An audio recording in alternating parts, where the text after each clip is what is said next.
Sedekah itu boleh terang-terangan, boleh sembunyi-sembunyi. Ada iklan rokok, Pak, yang di pinggir jalan itu. Tangan kanan berbagi, tangan kiri selfie. Iya. Ya, tidak segitu juga saya ingin memahaminya. Sedekah itu dua macam. Boleh terang-terangan, boleh sembunyi-sembunyi. Ada kalanya sedekah itu terang-terangan. Tujuannya apa? Tujuannya agar yang lain ikut sedekah juga. Kayak sedekah bangun masjid begini, Pak. Jangan sembunyi-sembunyi kalau bisa, terang-terangan. Dia aja 10 juta loh. Padahal rumahnya biasa aja, kan begitu. Yang rumahnya mewah, wah, malu dah gua. Kalau begitu gua 50 juta nih, gitu, nggak apa-apa. Itu tidak termasuk riya, itu bagus, motivasi itu. Ada yang nyumbang karpet hijau. Wah, dia karpet hijau. Gua besok nyumbang karpet merah. Iya, buat salinannya kan. Silakan, enggak apa-apa, bagus. Jadi i'lan wa alaniyatan, diterangkan, diumumkan, dipublikasi, itu malah bagus sedekah itu.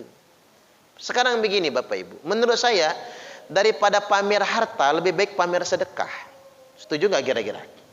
Karena kalau pamer sedekah itu ngajak orang bersedekah, tergantung niat kita. Tapi kalau pamer harta, orang senap. Jangan pamer harta, jangan pamer kekayaan di tengah-tengah orang miskin. Jangan pamer perut kenyang di samping orang yang lapar. Jangan pamer kesehatan di dekat orang sakit. Jangan pamer kemesraan dekat orang jomblo. Betul nggak kira-kira? Keren kan? Itu menyakitkan. Makanya sering saya sampaikan, ngapa sih orang itu? Ada artis beli betap sampai 3 miliar. Ya memang duit-duit dia, tapi mbok yo jangan dipamerkan. Kalau dia pamer nih 3 miliar buat anak yatim sekolah, setuju kita kan? Yang lain ikut beramal. Nih uang 1 triliun buat anak-anak duafa yang nggak mampu kuliah bisa kuliah. Kan keren tuh. Yang tadinya tidak niat sedekah jadi pengen sedekah. Jadi i'lankan, bagus malahan. Tapi kadang-kadang juga harus disembunyikan. Sirron. Kadang-kadang disembunyikan lebih bagus. Ya nggak boleh ngomong begini. Kalau gua mah sedekah mah nggak ngomong-ngomong ke orang. Yang penting nyumput. Daripada terang-terangan tapi riak, dia itu yang riak sebenarnya. Dia itulah yang riak. Dan saya tuh sering keselnya begini, Pak. Yang kebanyakan omong sing kakean cangkem itu. Biasanya malah nyumbangnya itu kali kecil-kecil nyumbangnya itu ya. Atau begini, malah nggak nyumbang gitu. Saya lihat di grup-grup sedekah itu yang paling cerewet itu yang malah nggak pernah nyumbang itu. Tapi kalau yang rajin nyumbang, adem aja dia, anteng aja begitu. Artinya jangan dibegitukan gitu. Ini ngomong, ngapain saya pengajian? Wong yang pengajian aja belum tentu baik. Ya iya, dari sono juga begitu. Yang sudah rajin pengajian kan belum tentu baik. Tapi dia nggak perlu ngomong begitu kan. Ngapain sedekah? Yang sedekah aja belum tentu ikhlas. Lu ngapain dia ngomong begitu? Tunjukkanlah kebaikan-kebaikan itu. Jangan diniatkan riya, tapi syiar gitu. Kayak di Facebook. Ngapain sih kayak di bulan Ramadan berbuka aja di-upload, tarawih di-upload, tadarus di-upload. Kalau saya mah suka aja. Orang lagi tadarus ngupload, lagi tarawih ngupload. Karena ngapa? Lebih baik kita penuhi beranda Facebook, media sosial kita dengan kebaikan daripada dengan nyinyiran, ocehan, maki-maki, atau pamer-pamer hal-hal yang nggak penting, bikin manasin orang. Lagaknya pamer, Pak. Makan di Begadang 5, upload. Jalan-jalan ke kampung Vietnam, upload. Nggak dapat bantuan dari PRT, marah. Subhanallah. Lalu kata malaikat, kata malaikat, gaya lu ketinggian, jedut langit. Tapi mentalnya masih miskin. PRT yang disalah-salahin akhirnya. Jadi sedemikian rupa. Tapi ada yang harus disirkan memang, Mbak. Ngapa harus sir? Ada yang ngerusak itu, Pak. Ada yang memang takut orang salah sangka. Terutama begini, yang sering ngerusak itu orang dekat sih.